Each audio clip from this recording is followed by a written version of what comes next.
Donald Trump is now claiming that he did not sign the invocation of war powers under the Alien Enemies Act of 1798 on March 15, 2025. And there's his signature saying, "In witness whereof I have signed this." It's in the Federal Register, dated Thursday, March 20th, 2025, under presidential documents, despite the fact that Donald Trump's name is on the invocation of the Alien Enemies Act. You see right there, it says, by the President of the United States of America. Trump's own press secretary confirmed he signed the War Powers document. His signature appears in the Federal Register. The proclamation has been cited by his administration to deport hundreds of people. And yet, here's Trump with a straight orange face claiming, "I didn't sign it." Welcome to Gaslighting 101, where the President of the United States thinks he can just deny his own signature exists. Claiming he didn't sign it, he said other people handled it, and he didn't know how it was signed. Here's what Donald Trump said moments ago outside of the White House to reporters. This was truly a stunning moment. Because we want to get criminals out of our country, number one, and I don't know when it was signed because I didn't sign it. Other people handled it, but Marco Rubio's done a great job.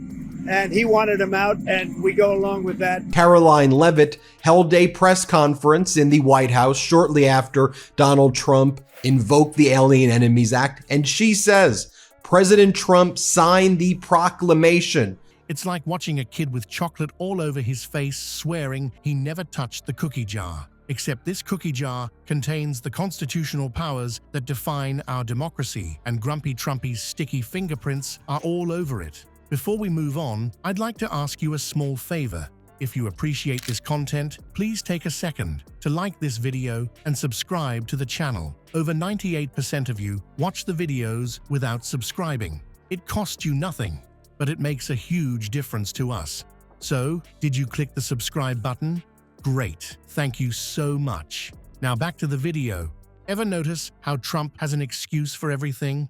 At the president's direction, the Department of Homeland Security carried out a counter-terrorism operation deporting nearly 200 violent Tren de Aragua terrorists, which will save countless. President Trump signed a proclamation invoking the Alien Enemies Act regarding the invasion of the United States by the foreign terrorist organization, Tren de Aragua. Here's Karoline Leavitt. Shortly after that, she goes on state regime media known as Fox with Maria Bartiromo, and she says Donald Trump signed this proclamation. Well, hold on to your MAGA hats, folks, because he's now claiming he didn't sign his own order. The same guy who can't stop bragging about his signature on everything from executive orders to those weird Bibles is suddenly suffering from signature amnesia. When reporters asked about his War Powers proclamation, Trump just shrugged it off like yesterday's McDonald's wrapper. "I didn't sign it, other people handle it," he said with a straight face. This is coming from a man who once autographed copies of hurricane relief maps. I guess his Sharpie ran out of ink that day. But here's where it gets really funny. His own press secretary, Karoline Leavitt, already spilled the beans. At a press conference, she proudly announced that President Trump signed a proclamation. The president signed a proclamation invoking the Alien Enemies Act against Tren de Aragua members who have invaded our country. These are the most violent, heinous criminal monsters. The most dangerous, violent people, she said, have been sent to El Salvador. I want to play this, then I want to fact check it. Taken the lives of innocent American women like Jocelyn Nungray and Laken Riley, and the president invoked this authority to deport nearly 300 of them who are now in El Salvador, where they will be behind bars. Invoking the Alien Enemies Act regarding the invasion of the United States by the foreign terrorist organization Tren de Aragua. Oops, sounds like someone forgot to coordinate their stories. It's like when your parents catch you coming home past curfew and your friend already texted them you were at the movies. This signature denial isn't just another Trump tantrum. It's because his deportation plan is crashing harder than Trump's stakes. Judge Jeb Boasberg has been grilling Department of Justice lawyers, and they're not having a good time. The judge is practically pulling his hair out because these lawyers showed up to court without any answers about whether they even followed basic legal rules. It's like sending your dog to take the bar exam. Unprepared doesn't begin to cover it. And what about all those dangerous criminals Trump promised to round up? Turns out, many were just regular people like soccer coaches and political exiles who were seeking asylum legally. These weren't gang members, they were people fleeing actual danger, only to be thrown into even worse conditions. It's like calling the neighborhood cat a tiger just because they both have whiskers.